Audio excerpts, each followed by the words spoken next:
Hello everyone, আশা করছি সবাই ভালো আছো, সুস্থ আছো, যে যে এখান থেকে আমার ভিডিওগুলো দেখছো এবং সুন্দর সুন্দর কমেন্ট আর ভালোবাসা দিয়ে যাচ্ছ। আজ বাবুর যেহেতু জন্মদিন ছিল, আমার ছোট বাবুর, তাই কিন্তু গোপাল, গোবিন্দ এবং নারায়ণকে সুন্দর করে সবকিছু দিয়ে স্নান করিয়ে তারপর কিন্তু নতুন পোশাক পরিয়ে ফুল দিয়ে দিয়েছি। আর কিন্তু আমি সুন্দরভাবে ভোগটাও নিবেদন করেছি, লুচি, পায়েস, ফল, মিষ্টি সবকিছু দিয়ে। যেহেতু সকালের ভোগটা আমি নিবেদন করে দিয়েছি, তারপর আমি চলে যাব অন্যান্য কাজে। আমি কিন্তু লক্ষ্মীর আসনেও একইভাবে দিয়ে দিয়েছি, আর তার কিছুক্ষণ পরেই কিন্তু অন্নভোগও দিয়ে দিয়েছি। আসলে যেহেতু একা হাতে করা হয়, তাই সবকিছু কিন্তু ভিডিও ক্লিপে নিয়ে দেখানো সম্ভব হয় না। তো যাকে নিয়ে আজকে এত আয়োজন, সে কিছুদিন আগেই কিন্তু অন্নপ্রাশনের অন্নমুখে দিয়েছিল, তার বাবা বিদ্ধি শ্রাদ্ধ করেছিল, তার জন্মদিন ঘিরে কত আয়োজন ছিল, কত সুন্দরভাবে সবকিছুর পরিকল্পনা, সবকিছু জল্পনা কল্পনা। যেহেতু সে আমাদের প্রথম সন্তান, তাই তাকে ঘিরে শখ, আহ্লাদ, ইচ্ছা সবকিছু একটু বেশি ছিল। তাই তাকে নিয়ে কিন্তু শখটাও আমি বেশি পূরণ করেছি। এইটা হচ্ছে ছাদে ওকে নিয়ে অন্নপ্রাশনের সকালে আমি কিছু আউটডোর ফটোশুট করেছি, আর এটা হচ্ছে ওর অন্নপ্রাশনের আরো কিছুদিন আগে করে স্বাধীনতা পার্কে কিছু আউটডোর ফটোশুট করেছি, সিনেমাটিক করেছি।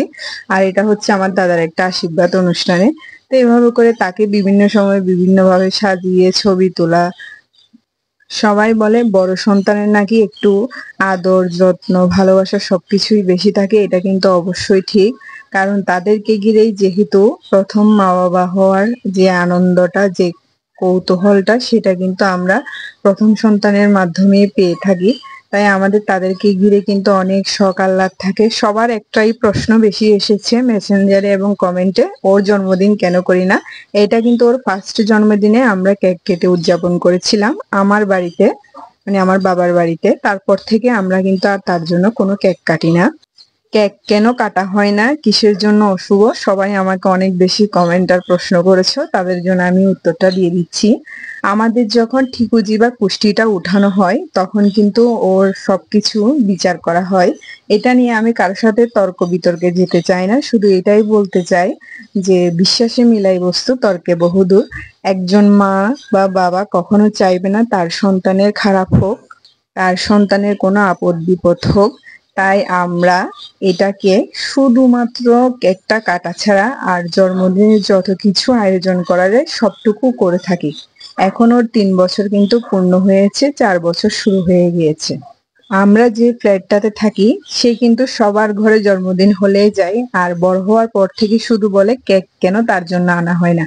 তাকে আমরা কিন্তু কখনো এটা মনের দুর্বলতা ভাব আনতে দিই না, তাকে শুধু এটাই বুঝাই যে কেক ছাড়াও সুন্দরভাবে জন্মদিনটা পালন করা হয়।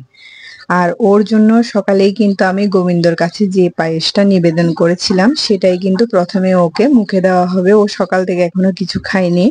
ওকে প্রথমে আমি সুন্দরভাবে প্রদীপ জ্বালিয়ে, প্রতিটা জন্মদিনেই চেষ্টা করি নতুন একটা প্রদীপ জ্বালানোর, যেটা শেষ রাত্রি পর্যন্ত জ্বলবে।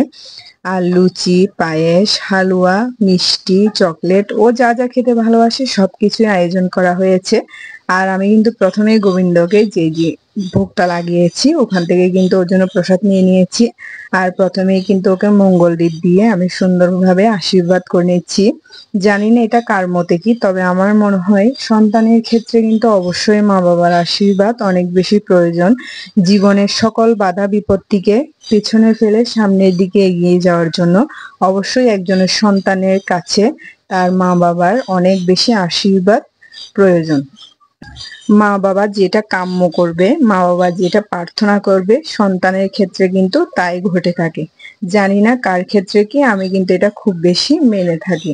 তাই আমি কিন্তু ভগবানের চরণে সবকিছু দিয়ে তার মাথায়ও ঠেকিয়ে দিলাম, এবং তার বাবা কিন্তু সুন্দরভাবে পায়েসটা তাকে দিয়ে দিয়েছে।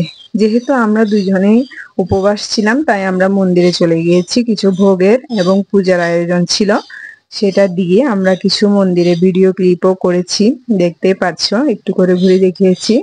যেহেতু সময়টা কম, তাই আমরা মন্দিরের কাজগুলো সম্পূর্ণ করে প্রসাদটা নিয়ে চলে যাচ্ছি মিষ্টি নিতে। যেহেতু ওর বন্ধুরা রাতে আসবে, তাই বোস ব্রাদার্স থেকে কিছু মিষ্টি, দই, সন্দেশ, নিমকি নিয়ে নিয়েছি। তারপরে চলে যাব জগন্নাথ কিচেনে।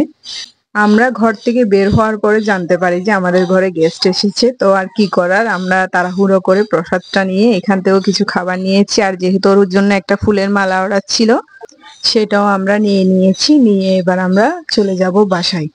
আরেকটা বিষয় আমি একটু ক্লিয়ার করতে চাই, যেটা নিয়ে সবাই অনেক বেশি কমেন্ট এবং আমাকে রিপ্লাই করার জন্য বলেছে, কেক কাটা নিয়ে।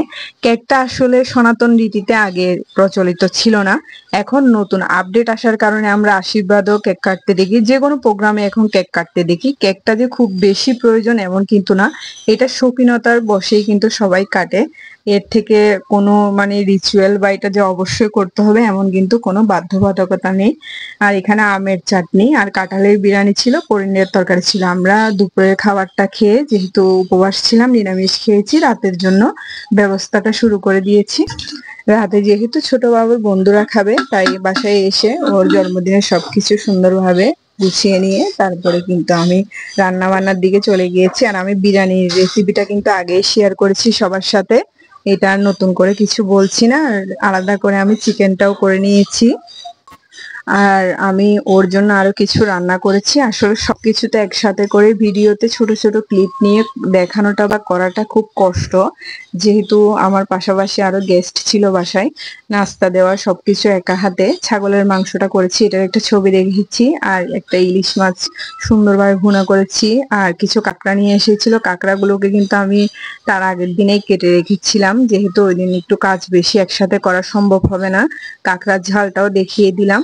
আর বিরিয়ানিটার শেষ লুকটা একটু দেখিয়ে দিয়েছি। ইলিশ মাছ ভাজিগুলো উপরে বসিয়ে দিয়েছি।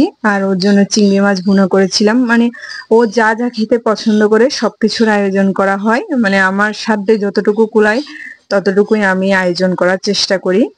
যেহেতু আমি সাধারণ একজন মানুষ, তাই সাধারণভাবে সবকিছু করার চেষ্টা করি।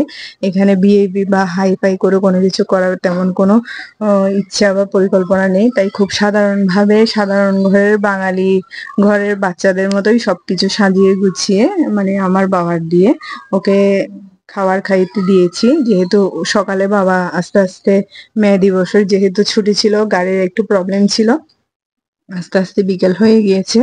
তাই ওর দাদুকে, যেহেতু ওর বেশি পছন্দ, তাই দাদুর দিয়ে ওকে মুখে ভাতটা দিতে দিয়েছি। আর কেক কাটা নিয়ে যারা আমাকে প্রশ্ন করেছো বা কমেন্ট করেছো, তাদেরকেও ধন্যবাদ জানাই, যে তারা জানতে চেয়েছে আসলে এটার পিছনে কারণটা কি। তাদেরকে হয়তো আমি বুঝাতে পেরেছি যে কেন কাটা হয় না। আর ওর বাবাও কিন্তু ওকে একটু একটু খাইয়ে দিয়েছে, যেহেতু ওর বন্ধুরা চলে এসেছে, তাই ওর বন্ধুদের সাথে ওকে সুন্দরভাবে সাজিয়ে আমি টেবিলের উপর বসিয়ে দিয়েছি সবাইকে একসাথে। ধন্যবাদ সবাই।